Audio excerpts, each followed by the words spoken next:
Hello and welcome to Rappahannock Issues. I'm here with my co-host, Tom Cohen, and I'm David Kerr, and we're talking about the election. Tuesday was a very big day. In Virginia, yes, certainly, but nationwide, the polls were dead wrong. In fact, they have never been so wrong in the United States, at least not since Harry Truman in 1948. Now, I'm a Democrat, as you probably know, so I'm a little disappointed today. My co-host, Tom Cohen, is a Republican, and you will notice that he's smiling. Tom, what did you make of all this? Everybody was wrong. Well, I would say not quite everyone, because our viewers will remember that our pre-election show in the third segment, one of us predicted that Trump would be able to win by winning Pennsylvania. Oh, you mean I predicted that? Yeah, okay. And so it wasn't really a big shock. I mean, quite honestly, it's a question of and I said this before, is do you listen to people or do you look at algorithms and math? And all the pundits looked at the algorithms and math and didn't really listen to people. So I wasn't really that surprised. I mean, Trump's victory is a victory because of a message. You ask people, what did Trump want to do as president? He had three goals: clean up Washington, help the middle class, and do something about immigration. You ask people, what was Clinton going to do as president? And generally, you either got, well, there's position papers online, or there was nothing. That was said back. It was a repudiation of all things Clinton. And just the whole miasma of scandals that has followed the Clintons, and the business with the FBI, but even the Mark Rich pardon being brought up, just reinforced that miasma. And then it's a repudiation of Obama. It is so much of the Obama coalition did not either vote or turned over to Trump, who was going against everything that Obama wanted to do. So it wasn't that startling to one degree, but the depth of it was. Well, certainly, the depth, the margins weren't as big in some of the battleground states like Pennsylvania or Virginia, North Carolina, and Florida. But one of the things that struck me was that they were everywhere. There wasn't like just one pocket where that strength came up, that last-minute surge from Ohio to Michigan, very different places, and Florida. It just seemed like it was all across the country. Who was voting for him? And what was the turnout based on? And it was sort of interesting because at the beginning of the evening when they talked about the exit polls, they were very clear, and depending on the network, they were sort of picking and choosing. But middle-class voters were going for Trump. Also, at the end, he had narrowed the amount of college-educated voters, which she had been leading him by a large amount, and then they had gone home. Those Republicans had come back to him. So that they were going for him.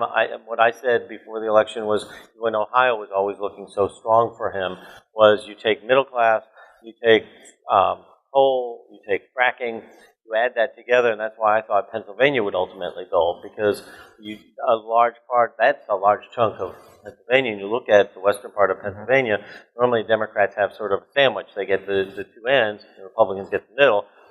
Trump won the end around Pittsburgh, and that's the blue-collar vote. And I would say Wisconsin wasn't a big of a surprise because Scott Walker was working so hard for Trump. And Walker had 3 elections in a row with the recalls, and so he had a really good get-out-the-vote effort. So I think that helped him there. Michigan's a bit of a surprise. But again, you go to fracking and middle class. That's the key, that people want something to be done for the middle class. Let's back up again and go back and talk about our own backyard right here in Virginia. It was the exception. It's a battleground state. Our neighbor to the south, North Carolina, which was expected to go for Clinton, didn't. We've talked about all the other states that didn't. Why did Virginia, which has many of the characteristics that are very similar to the other states, a rural part and an urban part, what happened? Well, it's interesting. The Republican Party, I think, did what they did 2 years ago, where they did not really. They looked at the polls and said, there's a 7-point spread, 8-point spreads for Clinton. We can't win, and they didn't put in the ground game. If you talk to people here in Stafford, there were very few people who ever got contacted by either campaign, and so that I don't think they put the boots on the ground. that they would have logically if they thought it was in play, because the Republican National Committee put people all over the place. So I think that Virginia possibly could have, and I said this before, and I know one of our guests later on sort of gives me an odd look about this, but if Republicans do well, 60% or above in Stafford, Spotsy, that type of area, they can win the state. Stafford was at 54%, I think Spotsy was around 57%. Had the Republicans really put an effort in there. So the Northern Virginia came up, but if you look at down in Richmond and some of the other big cities, that was significantly lower.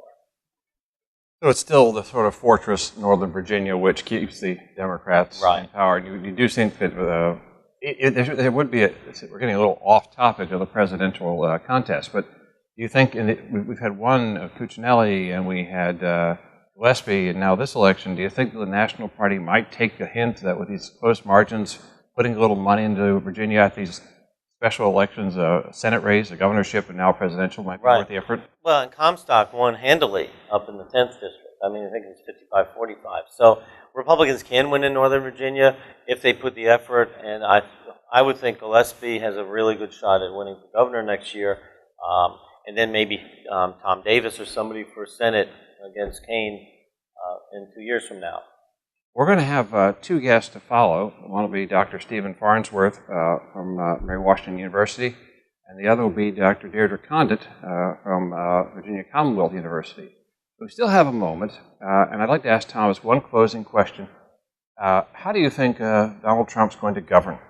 His speech last night was very conciliatory and hit the right marks. I am going to slide in one thing before we lose. This was not an issue about women.